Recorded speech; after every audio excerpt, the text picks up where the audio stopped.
We're here today with Sean Gregory, Managing Director of Barra Resources. Sean, thanks for your time. My pleasure, good to see you, David. Firstly, for those who don't know the Barra story, can you give us a quick overview? Yeah, look, Barra has always maintained a dual commodity focus. We've got some wonderful gold assets around Coolgardie, and we've also got a cobalt nickel project just near Norseman, and both projects located in the wonderful mining state of Western Australia.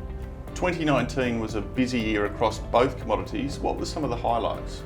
Yeah, look, let's start with the gold, David. It certainly was a big year through 2019, and look, those gold assets have really served the company well over many, many years, right back since we listed in 2000. Been in and out of production 3 times during that period, and the focus the last few years has been building up the ounces. We're up to 145,000 ounces, and one of the key achievements from last year was actually delivering a scoping study that showed that we can economically mine some of those ounces.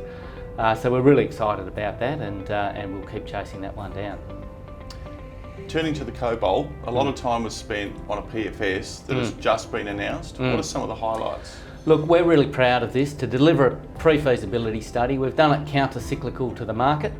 Cobalt prices are down, but we're exceptionally proud of the work that our team's done. It's an absolute first-rate piece of work. It gives us a maiden ore reserve, which is a real feather in our cap. And that really gives us now a cobalt project in a stable mining jurisdiction with a guaranteed sustainable source of cobalt, and we think that that's going to be pretty well received by end users. How important is it to be ready when the cycle turns? Look, that's been our strategy. We have invested against the cycle. Cobalt prices are currently at historical lows in real terms over the last, even looking over a 100-year time period. Now, cobalt goes up and down, and we're down, and the up's just around the corner. And it's not just the normal ups and downs. Of course, there's the potential reset that we see coming with electric vehicles, which is not so much a matter of if or when. That's happening, that's coming. It's just a matter of how fast that is adopted. So we're ready. It's no good doing a study when prices are high. We're now ready to go, and investors really should now look at that cobalt project as a bit of a call option on spot cobalt price. Investors usually get cautious on the release of a PFS because they believe it's the start of another significant spending period. Clearly not the case here. No, that's a key part of our strategy, and it's been our strategy right along.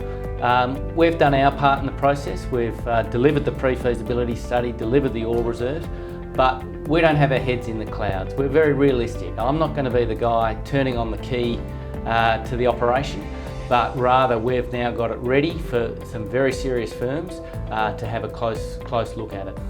So looking at potential joint venture partners or potential builders of this project, what does the PFS mean from a discussion point of view? Yeah, look, we've been talking to a lot of very serious firms for a long time, and they've all told us that a pre-feasibility study is their minimum investment criteria. So that's what we've delivered. And these firms have really got long-term investment horizons. They're looking to secure their supply, and we've deliberately targeted the product strategy to make an intermediate product. We've left a little bit of value on the table, and there'll be great opportunities for those firms to make money downstream in making the metals and making the various componentry for the battery industry. So that's really the story. So the key message is guaranteed sustainable supply in Western Australia, well advanced. Looking at 2020 from a gold perspective, what's the activity program look like there? Yeah, look, that's where our focus goes to from an operational perspective. We'll keep drilling out those gold assets, keep building that story with Burbanks. Indeed, post-scoping study, which we finished in about October last year, we had some very good gold results come out that further augment that opportunity. And we'll augment that further with more drilling campaigns through 2020. But we'll also track down the potential for near-term gold production. You know, with gold now at record levels in Aussie dollar terms, the scoping study showed that there's good money to be made with mining at Burbanks, and we really see that as an opportunity to make some cash to then pour further into the ground to really try and build up the true potential of Burbanks, and that'll be the focus for 2020. And the project is infrastructure endowed.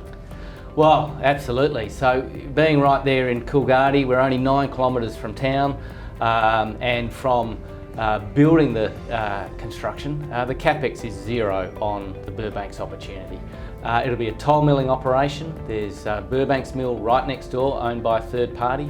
Our major shareholder also owns a mill in Coolgardie, so there's plenty of options there. And as far as infrastructure on site is required, it'd be as simple as dropping a donger on the ground.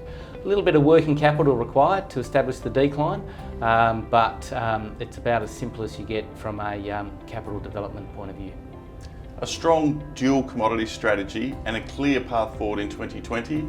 Exciting times ahead for Barrow Resources. Sean, thanks for your time. My pleasure, David. Thank you.